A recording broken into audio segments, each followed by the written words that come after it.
Bapakku datang dan berserah, ku nyatakan Kau yang berkuasa dalam gelap.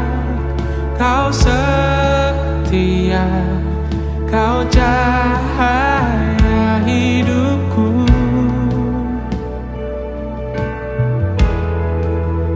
Kau kuatkan aku bertahan, Kau harapan dalam kesesakan.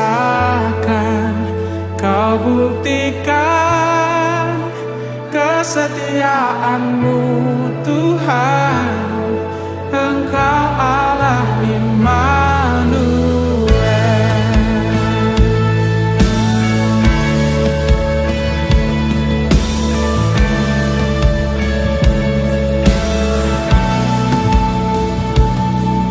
Bapakku datang untuk menyembah, ku nyatakan Kau yang bertahan dalam lemah. Kau sempurnakan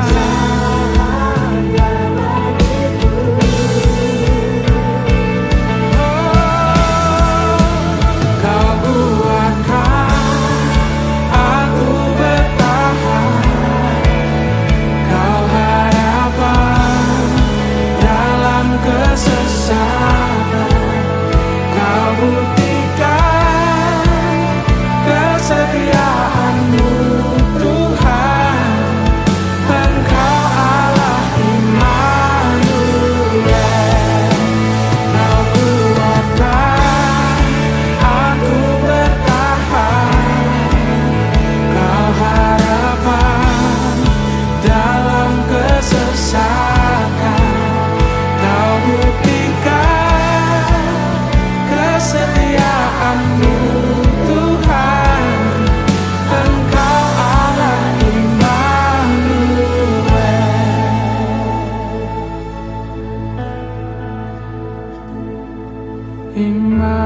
Immanuel, Immanuel, Engkau besertaku.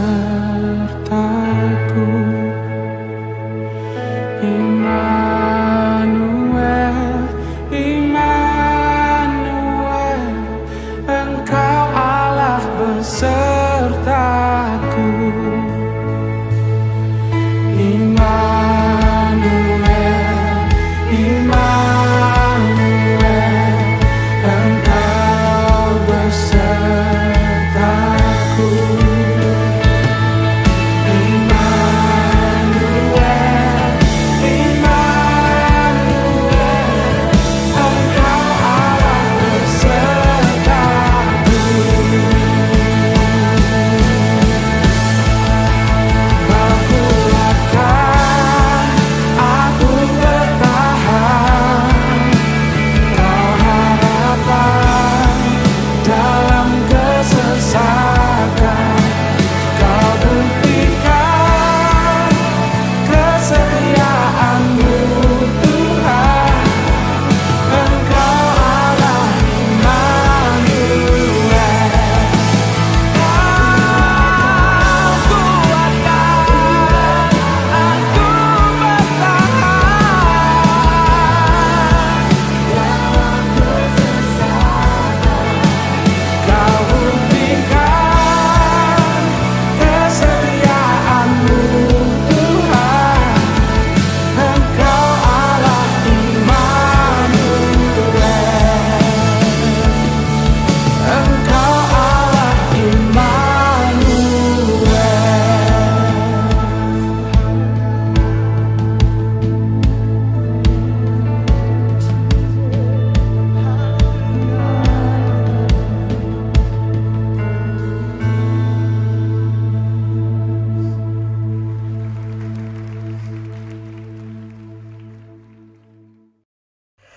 Shalom, puji Tuhan, saudaraku. Jumpa kembali pada Biston kali ini dengan tema lebih dari pemenang. sudah banyak disampaikan pada Jumat kemarin. Pada kali ini saya akan mencoba dan belajar bersama tentang lebih dari pemenang. Sebagai bacaan kita ambil dari Roma 8 ayat 31 sampai 39. Demikian firman Tuhan, keyakinan iman. Sebab itu apakah yang akan kita katakan tentang semuanya itu? Jika Allah di pihak kita, siapakah yang akan melawan kita? Ia yang tidak menyayangkan anaknya sendiri, tetapi yang menyerahkannya bagi kita semua. Bagaimanakah mungkin ia tidak mengaruniakan segala sesuatu kepada kita bersama-sama dengan Dia? Siapakah yang akan menggugat orang-orang pilihan Allah? Allah yang membenarkan mereka. Siapakah yang akan menghukum mereka? Kristus Yesus yang telah mati, bahkan lebih lagi yang telah bangkit dan juga duduk di sebelah kanan Allah, yang malah menjadi pembela bagi kita. Siapakah yang akan memisahkan kita dari kasih Kristus? Penindasan atau kesesakan, atau penganiayaan, atau kelaparan, atau ketelanjangan, atau bahaya, atau pedang? Seperti ada tertulis, oleh karena engkau kami ada dalam bahaya maut sepanjang hari. Kami telah dianggap sebagai domba-domba sembelihan. Tetapi dalam semuanya itu kita lebih daripada orang-orang yang menang. Oleh dia yang telah mengasihi kita.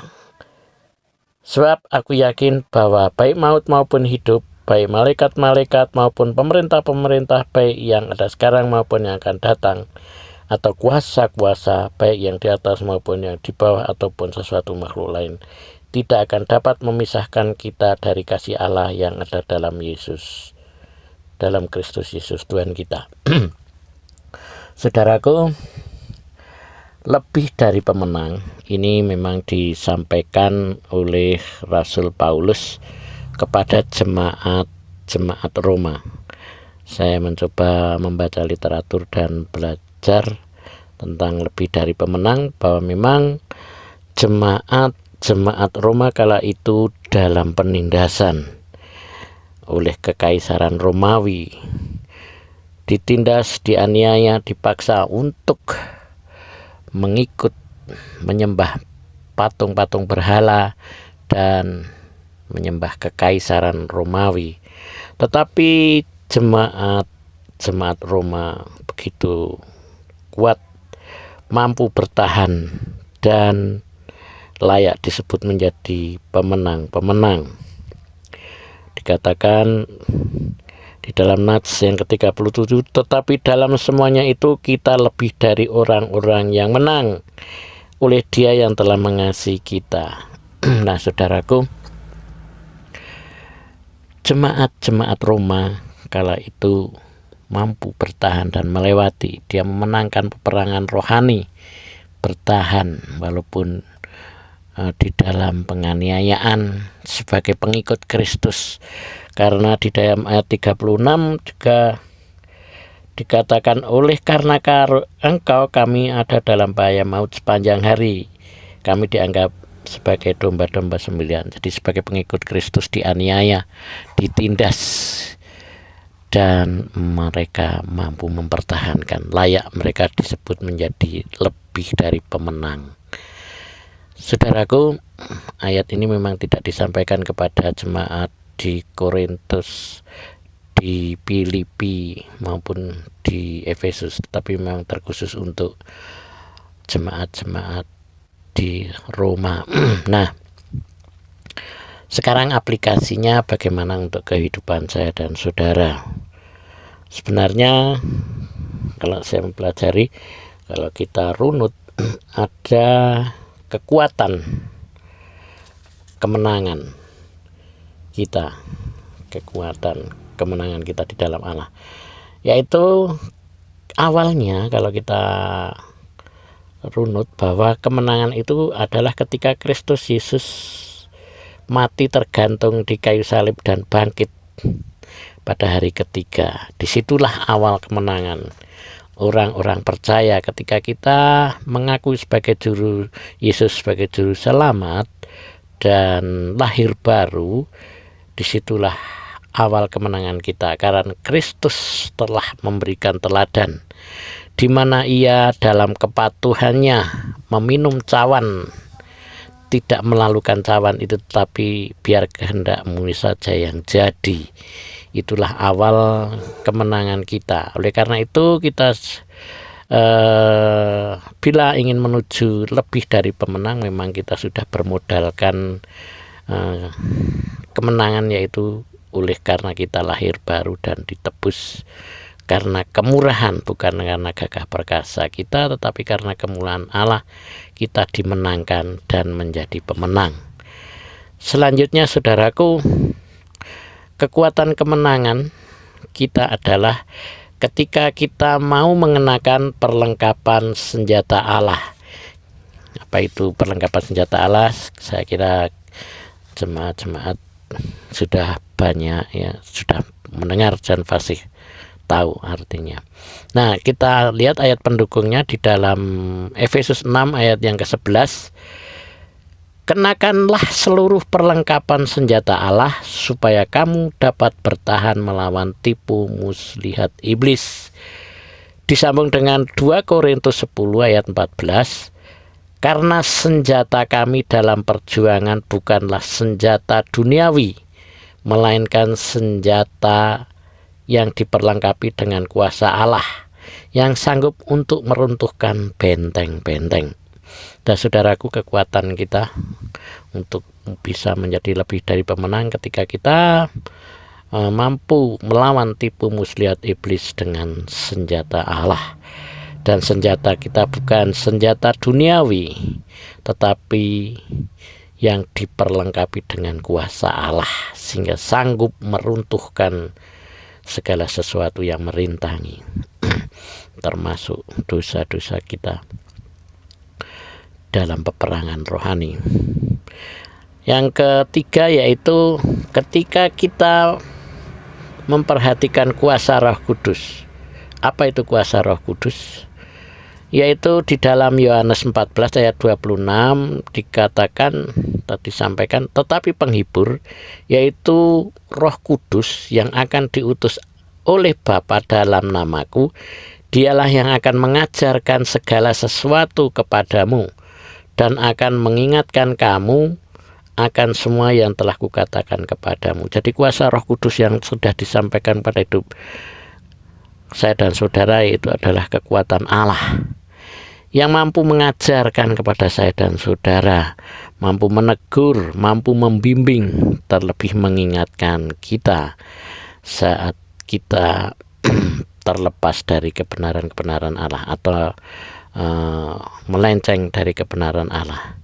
Oleh karena itu terus gunakan perlengkapan senjata Allah terus dalam kuasa Roh Kudus, sehingga saya dan saudara menjadi bisa dilayakkan menjadi orang-orang yang lebih dari pemenang.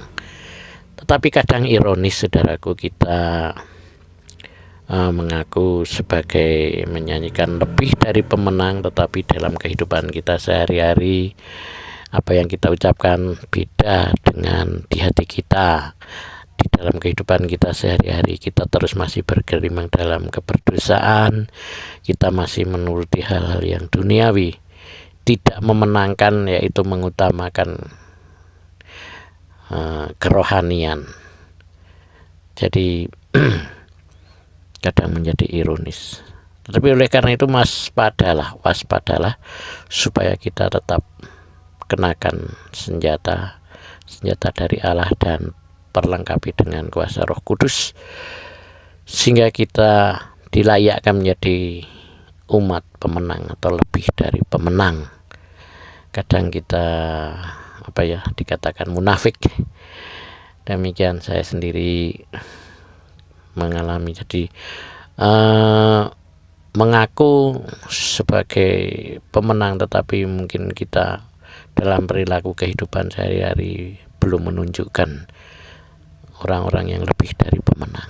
Oleh karena itu, sebagai kesimpulannya, marilah kita seperti jemaat-jemaat di Roma mampu mempertahankan di dalam penindasan aniaya, menjadi budak ketelanjangan, tetapi tetap bertahan iman kita, memenangkan peperangan rohani, karena kita bermodalkan kemenangan yaitu telah ditebus oleh Allah. Demikian firman Tuhan yang singkat ini. Saya percaya Tuhan akan menyempurnakan di dalam hati setiap kehidupan saya dan saudara. Haleluya, amin.